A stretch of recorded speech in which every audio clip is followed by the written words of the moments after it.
going to just start with how this show came into fruition, and it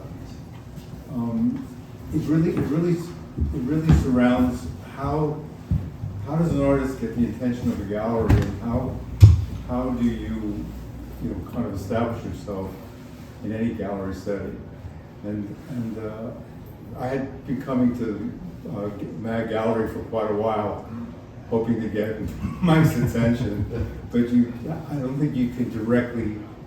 It's very tricky to solicit a gallery. In today's world anyway. It's always done through social media and networking, and of course they have to see your work. And after a couple of years of coming here and saying hello politely, Mike showed up at I had a show in May of last year. I Am a Barn. It was my barn series. Some of you might have seen it. And Mike showed up at the gallery and approached me to have a solo exhibit next year, and it ended up being in August. And it kind of like, it was like, it was like a be careful what you wish for a moment, because Mike's aesthetic is extremely kind of modern and very clean, and I always think of myself as a figurative impressionist type of artist, not a photorealist, not an abstract artist, somewhere in between. And I kind of moved from subject to subject. The seed was planted. I knew I had to come up with something modern, because I wanted it to fit the motif of this gallery. And Jorge and I had to go to New York for business. My gallery that represents me there is in Tribeca. So we had a hotel in Tribeca, but all our friends are in Chelsea. So every morning we would walk down Greenwich Avenue, which is parallel to the West Side Highway. And there's all these giant industrial buildings, like the biggest ones you've ever seen. They all have these roll-up iron gates. And Jorge suggests, I've always been photographing everything, I do that on my phone. But Jorge said, photograph these. It was early in the morning and the light was hitting them, and they were just like these lines. So I started photographing them, and I got this giant collection of imagery of garage doors. And when I got home from the trip, I started cropping them into squares, and then kind of photoshopping them a little bit, and then just printing them out on pieces of paper. And I made this huge pile, and I thought, okay, that's hopefully the start of something. And then I showed Mike my iPhone, what I plan on doing. I saw him I don't know where I saw you, Mike, but I said, I think this is what I want to do. And Mike was like, great, go for it, So, time passed, a few months passed, and then I went to Portugal, and that kind of like inspired me to really start researching this subject of urban abstraction. And I started photographing pavement and walls and graffiti and things like that. And once I got back from Portugal, I had a gazillion images.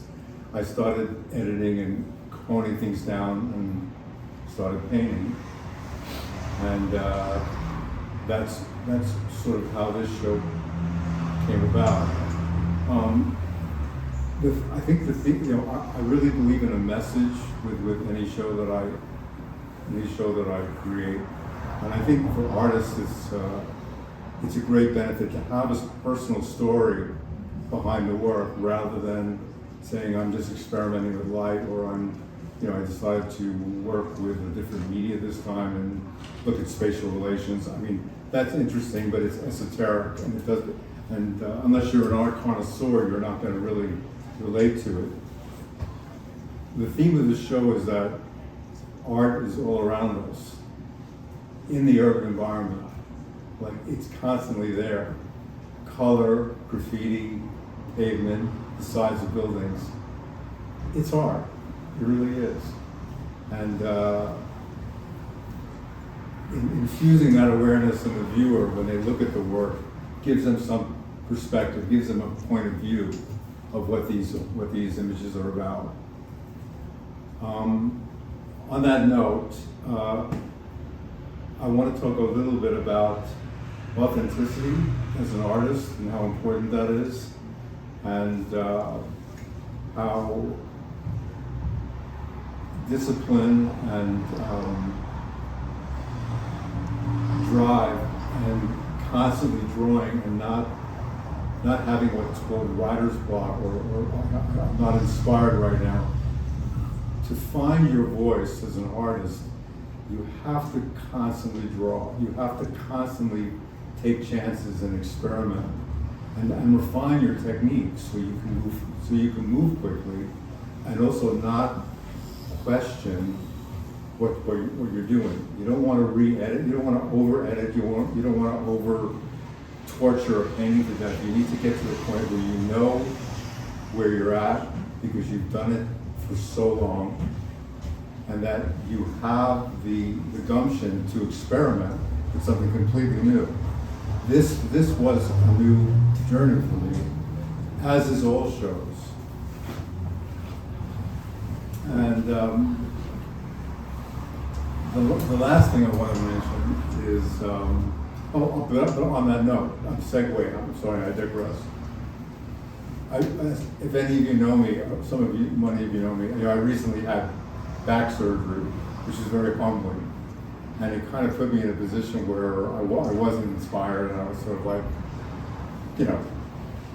homebound and, very limited. I was painting on a large scale. I couldn't paint anything big. I was very kind of like, depressed, not that long, but depressed in the beginning. And several years back, there was a gallery that I worked with in Provincetown. It was a very difficult gallerist, but a good one. And she had me do these little tiny 6 by 6 inch paintings. Really obnoxious. I really didn't. But I did like 21 of them, and then whatever. And and it was successful. And Jorge, when he sees me sitting there sulking, went down to the basement and got like 10 of those blocks of 6 inch blank leftover wooden panels. And he said to me, paint on those. You can handle. And so I was like, ugh, like it was so uninspiring, but I did it. I did start painting those little 6 inch paintings. And my point is that it drove me into something completely new. Like when I did about 4 of them, and I thought to myself, these would look good if I glued them onto a panel and made them 2-dimensional. So I did that, and it kind of opened up this whole new venue for me. So that's my point. You need to constantly move forward and not get stuck and not accept getting stuck for not painting, because it's going to slow you down tremendously in terms of involvement, in terms of evolution. I brought, just to show you what can happen in the worst of circumstances. I brought in one of the pieces that was done in dire convalescence. So it just shows you that good things come from bad things. I can even, if you were careful, I can even pass these around. They're pretty sturdy. But 2D, a new discovery, but it really emphasizes my point that to evolve as an artist, you need to have a very strong disposition, because it's not easy, but you can never just stop. You can never say I'm not inspired. You just push yourself and you paint. The very last thing I want to talk about is imposter syndrome, which I have. Because as many of you know, I'm best known or maybe not. Maybe I'm best known as an artist now, I'm not sure. But I'm best known as a foot and ankle surgeon and podiatrist. And, you know, a lot of artists struggle emotionally because they worry about paying their rent and they worry about buying supplies, and they're working under tremendous duress. And it's really not necessary. As long as you're dedicated to your craft, it doesn't make you any less of an artist because you have a day job or another profession. I struggled with that for years because I'm painting for 35 years. For me to say I'm an artist took me 25 years of painting because of that duality that I have, because I did have a tremendous reputation as a surgeon. So how can I say I'm an artist when the surgeon is so big and the trajectory of the artist was so slow and gradual? But there was a well-known sculptor that I saw on Instagram that kind of saved my life that said, "You're no less of an artist." He said to me, "I always had a day profession." And he was one of the most famous sculptors. The name escapes me, but it really helped me. That was a while ago. So that's my story. If you guys have any questions, I'd love to hear them. And thank you all so much for coming. Really, thank you.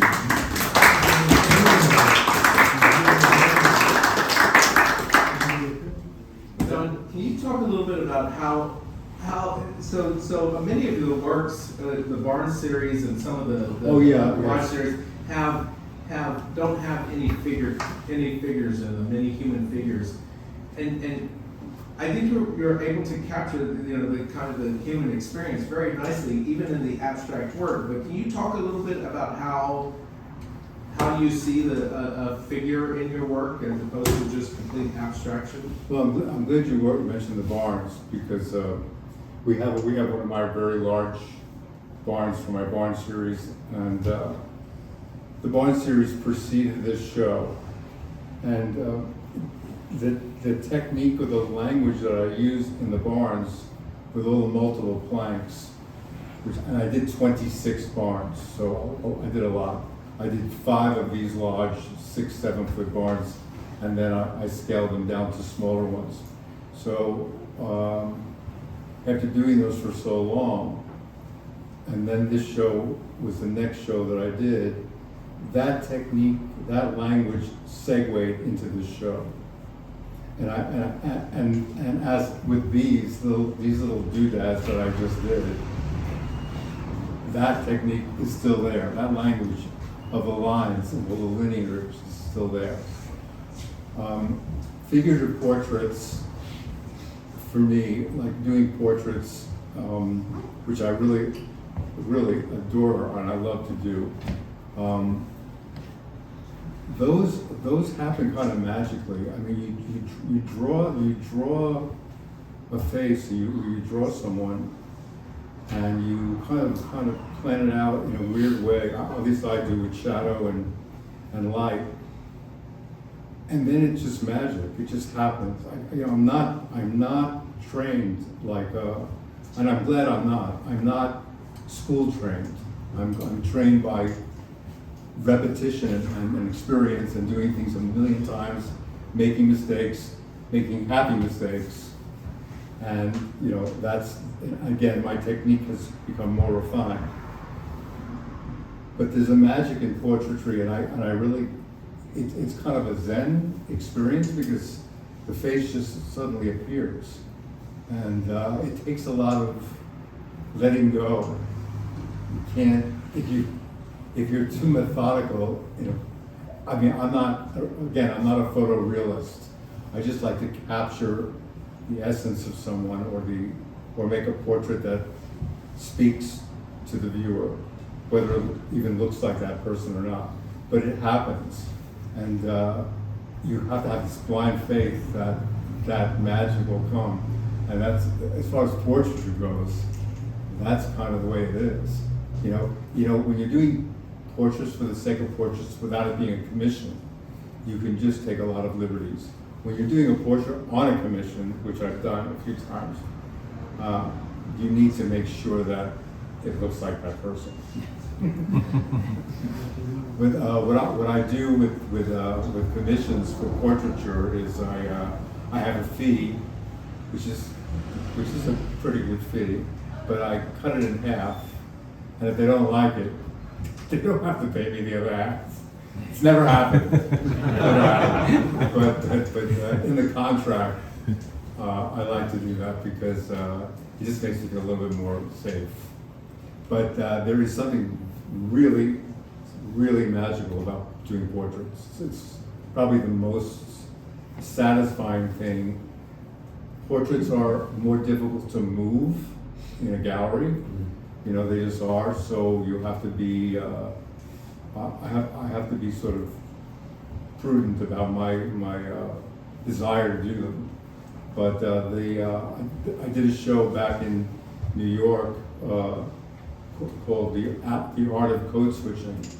And code switching was a subject about race and gender, how we must sort of change the way we speak to fit in. Most gay people growing up were code switching. So it was a subject that everyone could relate to, you know, be it race or gender, or even just women in the workplace. And I did double portraits as a metaphor for code switching. And the subject was, again, a message for people to think about when they look at the double portraits. They know the story behind it. It really fuels your show. It gives people reference points when they're looking at things to know why I did this. So, and a lot of portraits sold for that reason, you know, for that reason only, I think. But anyway, I regress. Anyway, anyone else have a question? Did the garage doors you painted, the people who own those garages, do they know you painted them, and have they seen the painting? No, they're all industrial buildings with security guards, and I have no idea what was in them, but no. They didn't thought to recognize me though, because I was there like all the time, but I'm only shooting with an iPhone, so it's not like I have equipment and stuff, but no, I don't think they were at all aware. But they were aware because I was there. Like I would get there in the morning, I would get there in the evening, they say, oh, there he is again. What is he doing? What's he doing? Like, why is he photographing garages? But, and I just want to make a point that I did photograph human subjects in the context of the garage to give context to the blank garages. That they're not just random abstract paintings. Can you say something about that picture? So this is a giant graffiti that I saw in Porto, Portugal. And I was just taken by it. And I saw people walking by it, and just the proportions of how big it was, and people walking by. This was like my favorite. I think I did 4 paintings of her, or 5. Well, there was 2. There was another one. So I did 3 of her, and I did 1 of another. But it just shows you like what beautiful art. It's just, it's like people walking by, nobody was even noticing it. It was a little bit more decrepit. It was a little bit more run down and more peeling and less, perhaps less, pristineness that I presented it. But I wanted to present it pristine because I wanted to show it kind of shining in its luster.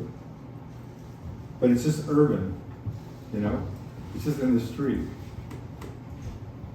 So I love that. Can you also speak to the color palettes and their diversity, and do you stay loyal to the actual color palette of your photo captures, or you add elements of imagination? No. I don't, and not only that, I'll take it further. When I'm painting, I'm very kind of it's like I get into them.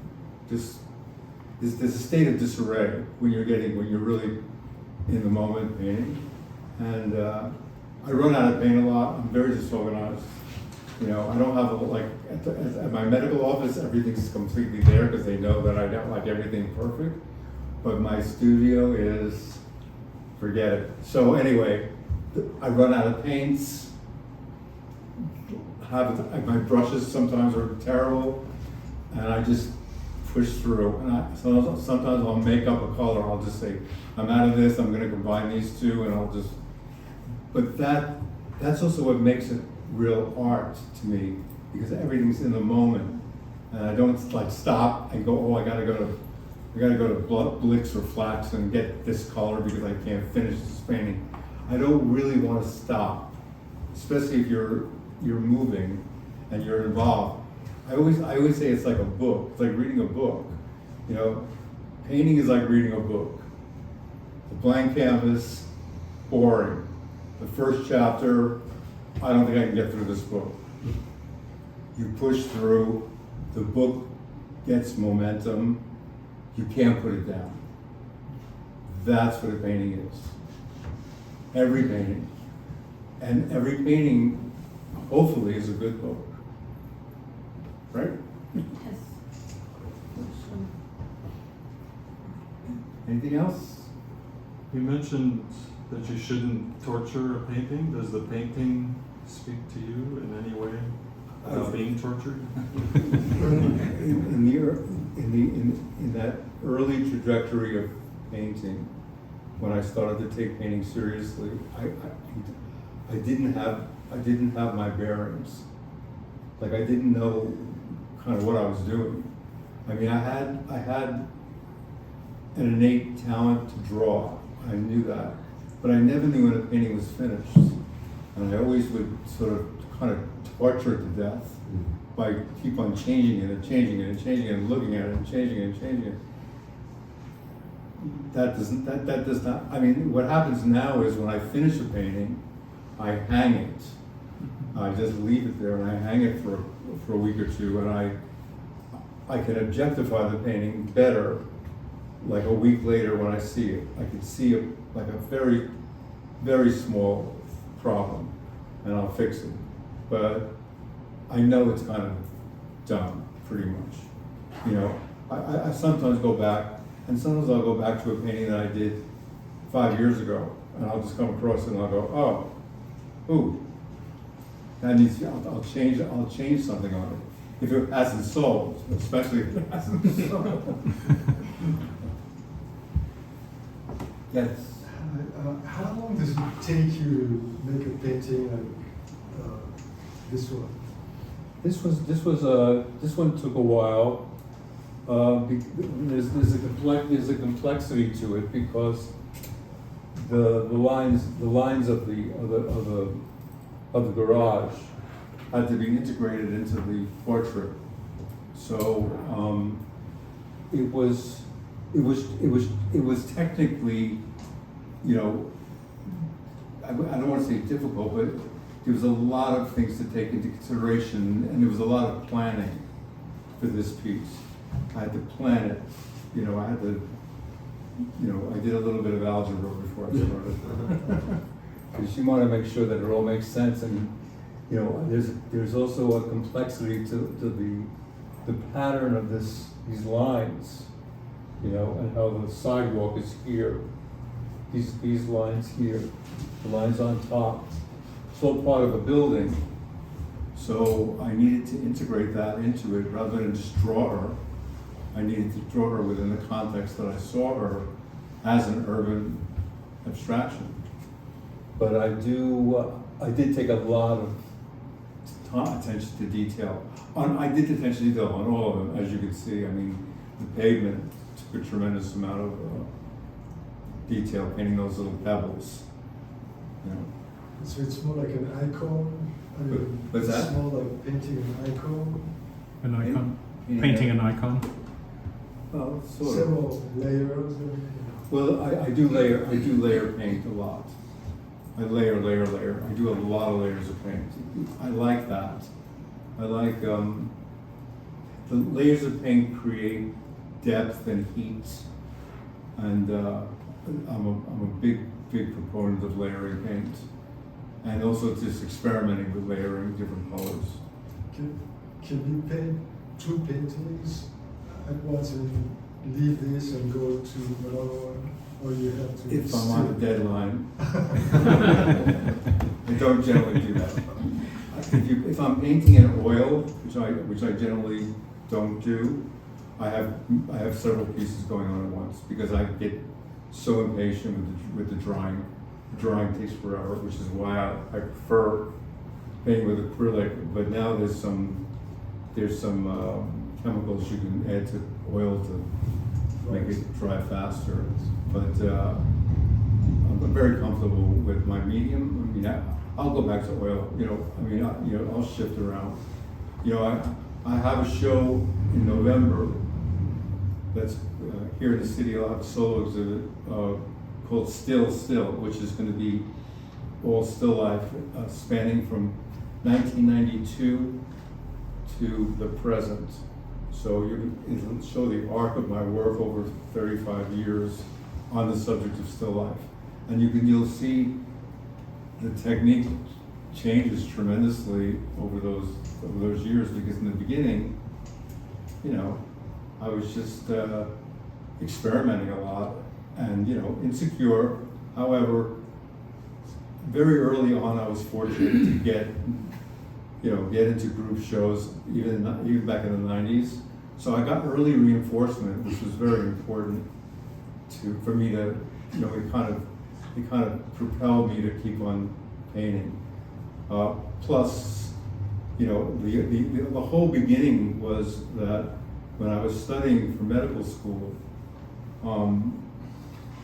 I always have to take surgical boards every 10 years, right, Bob? So I would draw all my anatomical figures so I could not have to memorize spatial relations. I hate spatial relations, so I just draw them. So when they asked those multiple questions on spatial relations and anatomy, I had my drawings.